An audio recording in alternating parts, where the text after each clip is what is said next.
आपण पाहत आहात सत्याची बाजू मांडणारं हक्काचं न्यूज चॅनल M24 तास। शक्तीपीठ विरोधात हिंगोलीत पेटला असंतोष। कांडली फाट्यावर शेतकऱ्यांचा थरारक रस्ता रोको। जमिनी आमच्या हक्काच्या नाही कुणाच्या बापाच्या। सुपीक जमिनी वाचवण्यासाठी शेतकरी, महिला आणि तरुणांचा रस्त्यावर ठिय्या। महामार्गाचा मार्ग बदलण्याची केली मागणी। प्रस्तावित नागपूर गोवा शक्तीपीठ महामार्गाविरोधातील शेतकऱ्यांचा आक्रोश आता रस्त्यावर आला आहे। महामार्गासाठी होणाऱ्या सक्तीच्या जमीन संपादनाला आणि प्रशासनाच्या आडमुठ्या सर्वेक्षणाला तीव्र विरोध करत आज कांडली फाटा येथे शेकडो संतप्त शेतकऱ्यांनी एकत्र येत रास्ता रोको आंदोलन केले।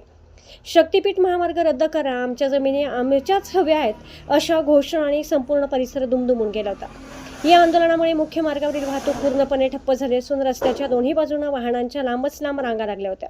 सरकारतर्फे आखण्यात आलेल्या या शक्तीपीठ महामार्गामुळे हिंगोली परिसरातील शेतकऱ्यांच्या अत्यंत सुपीक आणि बागायत जमिनी संपादित केल्या जात आहेत। या जमिनी आमच्या पूर्वजांची पुण्य असून आमच्या उदरनिर्वाहाचा एकमेव स्रोत आहेत।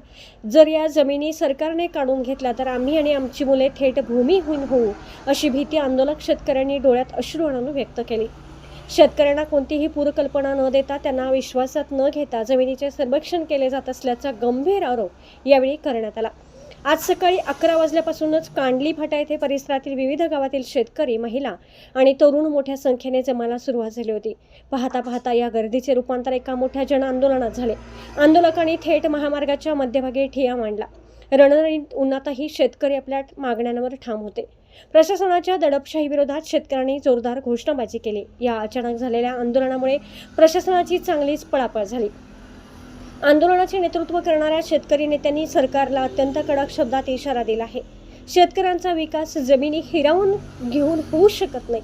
जोपर्यंत सरकार या शक्तीपीठ महामार्गाचा मार्ग बदलत नाही किंवा शेतकऱ्यांच्या मागण्या पूर्णपणे मान्य करत नाही, तोपर्यंत आम्ही शांत बसणार नाही।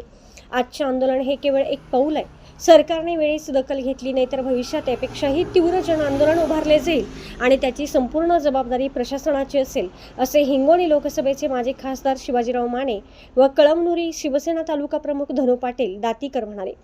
या आंदोलनामुळे परिसरात तणावाचे वातावरण असून शेतकऱ्यांचा हा रोष पाहता प्रशासन आता काय भूमिका घेते याकडे संपूर्ण जिल्ह्याचे लक्ष लागले आहे। बघितलं असेल की या कांडली फाट्यावर या ठिकाणी शेतकऱ्याच्या जमिनी वाचवण्यासाठी या ठिकाणी रस्ता रोको करण्यात आला। बरेच शेतकरी या ठिकाणी उपस्थित होते। हा पहिलं मला वाटते तुझ्या पडील हा पहिलाच आपला या ठिकाणी रस्ता रोको झाला। फक्त मेसेजवर या ठिकाणी एवढे शेतकरी आलेले आहेत। तुम्हाला इथं गरज नसताना शक्तीपीठाचा हा अट्टहास कशासाठी? तुम्हाला फक्त स्वतःचे घर भरण्यासाठी अट्टहास करून शेतकऱ्याला मातीत घालण्याचं काम हे सरकार करत आहे। त्या सरकारला विरोध म्हणून ज्या पद्धतीने आपण बघितलं असेल, डोंगरकड्याला हे जे परक अडकिणी असतील, बाकी तिथले शेतकरी असतील, ज्या पद्धतीने तिथे लढले आणि तिथे रस्ता रोको आम्ही त्या ठिकाणी होतो, आम्ही ते हाणून पाडला। तसाच हा पण या ठिकाणी शेतामध्ये जाणारा हा जर शक्तीपीठाचा रस्ता आहे ते पण आम्हाला हाणून या ठिकाणी पाडायचा आहे। तुम्ही बघितलं असेल या ठिकाणी कयादू नदी या ठिकाणी जवळ आहे। या ठिकाणी तेनका इथं या ठिकाणी आपण कॅनल पण केलेला आहे। अगोदरच कॅनलमध्ये, नदीमध्ये, वड्यामध्ये, मायनरमध्ये बऱ्याचशा जमिनी या ठिकाणी शेतकऱ्याच्या गेलेल्या आहेत। ते शेतकरी अनेक